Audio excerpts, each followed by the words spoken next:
بسم اللہ الرحمن الرحیم نحمدہ ونصلی ونسلم علی رسولہ الکریم اما بعد۔ تفسیر میں ہم سورہ 30ویں سپارے کی پہلی صورت ہے سورہ نبا۔ سورہ نبا میں جو بیان چل رہا ہے وہ کفار اور مشرکین کے لیے ان کا انجام کا ذکر ہے، اور کفار اور مشرکین کا جو انجام ہے اس کا اللہ تبارک و تعالیٰ نے اس صورت میں اس طرح سے ذکر فرمایا: لا یذوقون فیہا بردا ولا شرابا، کہ آخرت میں جہنم کے اندر پینے کے لیے کچھ بھی نہیں ہوگا، نہ ٹھنڈا کچھ پینے کے لیے ہوگا، نہ ہی پینے کے لیے کچھ ہوگا،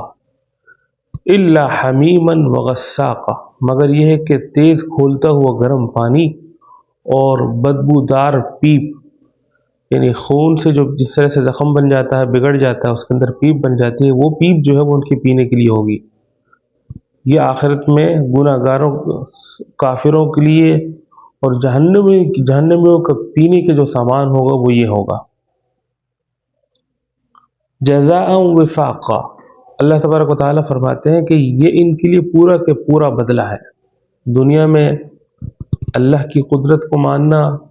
اللہ تبارک و تعالیٰ کو خدا مان کے اس کے مطابق زندگی گزارنا، اس کو اگر تسلیم نہیں کرتے بلکہ بجائے اس کے تسلیم کرنے کے وہ آگے سے روح گردانی کرتے ہیں، منہ پھیرتے ہیں اور پھر تکبر بھی دکھاتے ہیں،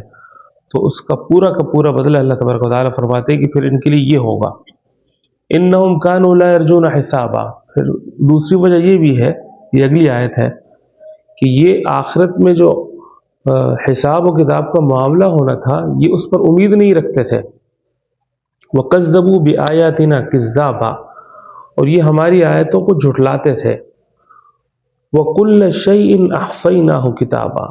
اور ہم نے ہر ایک چیز کو جو ہے وہ محفوظ کر کے رکھا ہے۔ احصیناہ کے معنی جو ہے وہ احاطہ کرنا ہے،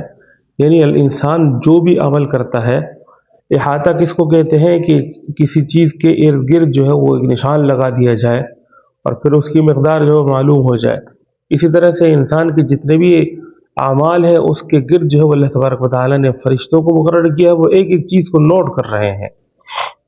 فذوقوا فلن نزیدکم الا عذابا، یہ اللہ تبارک و تعالیٰ فرماتا ہے کہ ہم نے نوٹ کیا ہے، ایسا نہیں ہے کہ ہم بغیر کسی وجہ کے عذاب دے رہے ہیں۔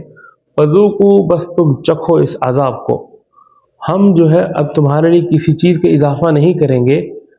ممکن ہے کہ بھئی اس کے بعد عذاب ختم ہو جائے، ممکن ہے کہ بھئی اس کے بعد جو ہے کسی چیز کا اضافہ ہو جائے، اب کسی چیز کا اور کسی چیز کا اضافہ نہیں ہوگا، مگر اضافہ ہوگا تو کس چیز کا اضافہ ہوگا؟ عذاب کا اضافہ ہوگا جہنمیوں کے لیے۔ یہ اس رکوع کے اندر اللہ تبارک و تعالیٰ نے ابتدا میں قیامت کو ذکر فرمایا، پھر اپنی قدرت کی نشانیوں کو ذکر فرمایا، پھر جو انکار کرتے تھے ان کے عذاب کا ذکر فرمایا۔ اس کے بعد جو ہے جو لوگ مانتے ہیں اللہ کی بات مان کر زندگی گزارتے ہیں، ان کے لیے انعامات کا ذکر ہے۔ پہلی آیت میں فرمایا کہ ان للمتقین مفازا، بے شک متقین کے لیے جو ڈر کر زندگی گزارنے والے ہیں ان کے لیے مفازن کامیابی ہے، بہت بڑی کامیابی ہے۔ اگر اسی الفاظ پر، قرآن کریم کے انہی الفاظ پر ہم غور کرتے ہیں، کس طرح سے غور کرتے ہیں کہ اللہ تبارک و تعالیٰ کے یہ نازل کردہ الفاظ ہیں اور اس کو اللہ تبارک و تعالیٰ کے الفاظ کیا ہیں کہ کامیابی ہے، تو یہی الفاظ جو ہے وہ ہماری نجات کے لیے اس قرآن کریم میں تدبر اور غور کی وجہ سے، ہمیں اللہ تبارک و تعالیٰ کی آیت پر غور کرنے کی وجہ سے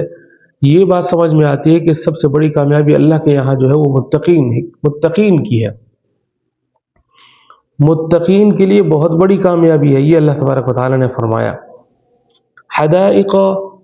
وہاں پر آخرت میں کیا ہوگا؟ ان کے لیے باغات ہوں گے، وعنابا، اور باغات اور انگور ہوں گے،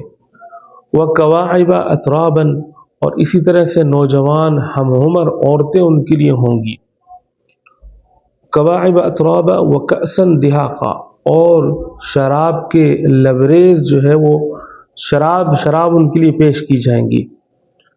لا یسمعون فیہا لغوا ولا کذابا، اور وہاں پر جو ہے وہ نہیں سنیں گے لغون کوئی بیکار بات، ولا کذابا، نہ جھوٹی بات، نہ کوئی بیکار بات سنیں گے۔ یہ اس بات کو اللہ تبارک و تعالیٰ نے خصوصی طور پر ذکر فرمایا اس لیے کہ انسان اگر کسی سکون اور راحت کے ماحول میں بیٹھا ہوا، مثال کے طور پر اپنے محبوب کے ساتھ بیٹھا ہوا ہے، محبوب کے ساتھ بیٹھا ہوا ہو اور بڑا سکون اور راحت کے ساتھ اس کو سکون مل رہا ہو کہ اتنے میں اچانک جو ہے بیچ میں سے ایک دھماکے کی آواز آئے، یا اتنے میں اچانک جو ہو بیچ میں سے کوئی آواز دے دے بیکار قسم کی، جی وہ اس کو ڈسٹرب کر دے، تو اس سے بھی انسان جو ہے وہ ڈسٹرب ہو جاتا ہے۔ اور نہیں اسی طرح سے بیکار، دوسرا فرمایا کہ کوئی جھوٹی بات بھی نہیں سنیں گے، جھوٹی بات کوئی آ کر خبر دیتا ہے اور پھر بعد میں پتہ چلتا ہے کہ وہ بات تو غلط تھی، اس سے بھی انسان وقتی طور پر جو ہے وہ ٹینشن اور پریشانی کے اندر مبتلا ہو جاتا ہے۔ اس لیے فرمایا کہ یہ دنیا کے اندر تو چھوٹی چھوٹی قسم کی جو ہے وہ مضرتیں ہیں، تکلیفیں ہیں، آخرت میں یہ چھوٹی چھوٹی تکلیفیں بھی نہیں ہوں گی، بلکہ نہ وہاں پر جو ہے وہ لغو قسم کی بات سنیں گے، نہ کوئی جھوٹی بات سنیں گے۔ لا يسمعون فيها لغوا ولا كذابا جزاء من ربك عطاء حسابا۔ یہ اگلی آیت ہے کہ اللہ تبارک و تعالیٰ کی طرف سے بدلہ ہے عطاء حسابا، اور اللہ تبارک و تعالیٰ جو ہے وہ برابر مقدار میں ان کو عطا کیا ہے۔ رب السماوات والارض، اب اللہ تبارک و تعالیٰ پھر اپنی قدرت کو بیان فرما رہے ہیں کہ اللہ تبارک و تعالیٰ آسمانوں اور زمینوں کے رب ہے۔ لا یملکون منہ خطابا، جو کچھ اس کے بیچ میں ہے اس کا مالک جو ہے وہ رحمان ذات ہے، اور رحمان ذات کے ساتھ جو ہے وہ آخرت میں کوئی بھی شخص جو ہے وہ مخاطب ہونے کا اس کو اختیار نہیں ہوگا۔ لا یملکون منہ خطابا۔ اور پھر اس کے بعد اگلی آیت میں قیامت کا منظر ہے۔ شروع میں قیامت کا بیان فرمایا تھا کہ یہ لوگ شک کرتے ہیں، اب آخرت کے متعلق منظر کیا ہوگا۔ یوم یقوم الروح والملائکۃ، جس دن جبرائیل امین فرشتوں کے سردار کھڑے ہوں گے، والملائکۃ، اور فرشتے بھی کھڑے ہوں گے، صفاً صف بنا کر کے، لا یتکلمون، کوئی بھی بات نہیں کر سکے گا، الا من اذن لہ الرحمن، مگر جس کو رحمان اجازت دے۔ دنیا کے بادشاہ جو ہے وہ ایسا ہوتا ہے کہ اس کے سامنے جو ہے اس کے قریبی کچھ لوگ ہوتے ہیں، وزیر وزراء ہوتے ہیں، وہ وزیر وزراء جو ہے اس کے پاس جا کر کے مشکل حالات کے اندر بھی جو ہے کسی ایک شخص کا کوئی کام کر لیتے ہیں۔ تو آخرت میں جو ہے اللہ تبارک و تعالیٰ کے دربار میں سب حاضر ہوں گے، فرشتے جو اللہ تبارک و تعالیٰ کی طرف سے ہر چیز پر نگرانی میں مقرر ہیں وہ سب کے سب صف بنا کر کھڑے ہوں گے، کسی کو بھی اجازت نہیں ہوگی کہ وہ کوئی بات کر سکے، یہاں تک کہ اللہ تبارک و تعالیٰ فرماتے ہیں کہ جس کو اللہ تبارک و تعالیٰ اجازت دیں گے وہی شخص جو ہے رب کے سامنے پیش کرے گا، الا من اذن لہ الرحمن، مگر جس کو رحمان اجازت دے، وقال صوابا، اور وہ بھی ٹھیک ٹھیک بات کرے گا، ایسا نہیں کہ کسی کی غلط سفارش کرے گا، الا من اذن لہ الرحمن وقال صوابا۔ پھر فرمایا کہ ذالک الیوم الحق، یہ یوم حق ہے، حق سچ کو کہا جاتا ہے، یوم دن کو کہا جاتا ہے، یعنی یہ سچا دن ہے، اس دن کہا جائے گا۔ فمن شاء اتخذ، اس دن کے متعلق فرمایا کہ یہ ایک سچا دن ہے، اس کو واقع ہو کر رہنا ہے۔ فمن شاء اتخذ الی ربہ مآبا، بس جو چاہے اپنے رب کے پاس ٹھکانہ بنا لے ابھی سے، جو یہ چاہتا ہے اس سچے دن میں جو ہے وہ اس کو اچھا ٹھکانہ ہو، تو اس کو چاہیے کہ ابھی سے جو ہے وہ اپنے رب کے پاس جو ہے وہ ٹھکانہ ڈھونڈ لے، یعنی جنت میں اپنا ٹھکانہ بنا لے۔ انا انذرناکم عذابا قریبا، بے شک ہم تمہیں ڈراتے ہیں